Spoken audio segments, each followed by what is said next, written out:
আসসালামু আলাইকুম।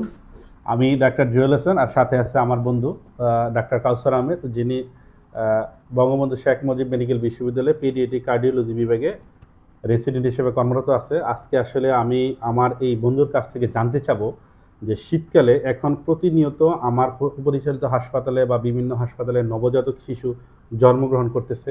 এই নবজাতক শিশুদের এই প্রচণ্ড শীতে আমরা কি কি জিনিস খেয়াল রাখতে হবে? শীতকালে এই নবজাতক বাচ্চাগুলো জন্মগ্রহণের পরে আমাদের কোন জিনিসগুলো সবচেয়ে বেশি গুরুত্বপূর্ণ, যেটি নিয়ে আমরা আসলে কোনো বিপদের সম্মুখীন না হব? আমি ডাক্তার কাউসার আহমেদের কাছ থেকে সেই জিনিসটা একটু জানার চেষ্টা করব। স্যার। আসসালামু আলাইকুম, ডক্টর জুয়েল হাসান। আজকের আলোচনার বিষয় হচ্ছে যে একজন শিশু জন্মের পর অর্থাৎ নবজাতকের শীতকালে আমরা কি কি যত্ন নিব।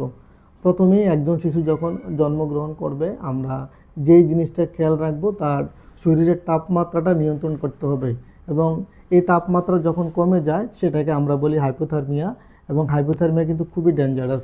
এবং হাইপোথার্মিয়া যখন হবে একটা বাচ্চার গ্লুকোজ কমে, হাইপোগ্লাইসেমিয়া হতে পারে এবং সাডেন ডেথ, অর্থাৎ একটা বাচ্চা যে কোনো সময় মৃত্যুবরণ করতে পারে।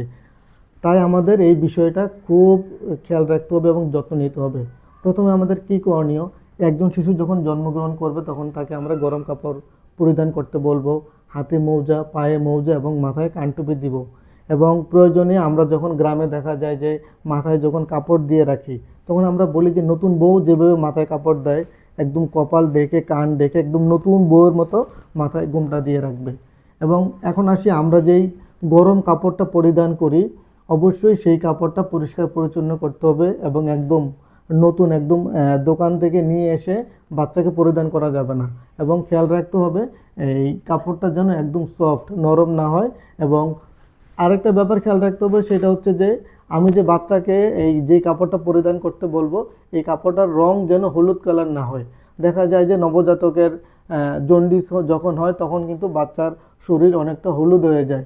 যদি আমরা হলুদ কাপড় দেই সেই ক্ষেত্রে কিন্তু আমরা বাচ্চার যখন জন্ডিস হবে আমরা কিন্তু বুঝতে পারবো না।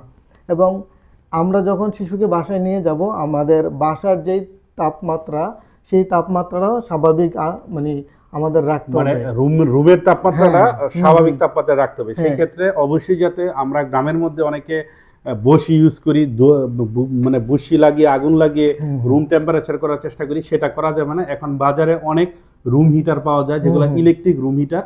ইলেকট্রিক রুম হিটার গুলা ব্যবহার করে রুমের তাপমাত্রাটা স্বাভাবিক রাখতে হবে। হ্যাঁ, যেমন এই ক্ষেত্রে রুমের তাপমাত্রাটা কেমন হবে, 26 অর্থাৎ 26 থেকে 30 ডিগ্রি সেলসিয়াসের মধ্যে রাখতে হবে।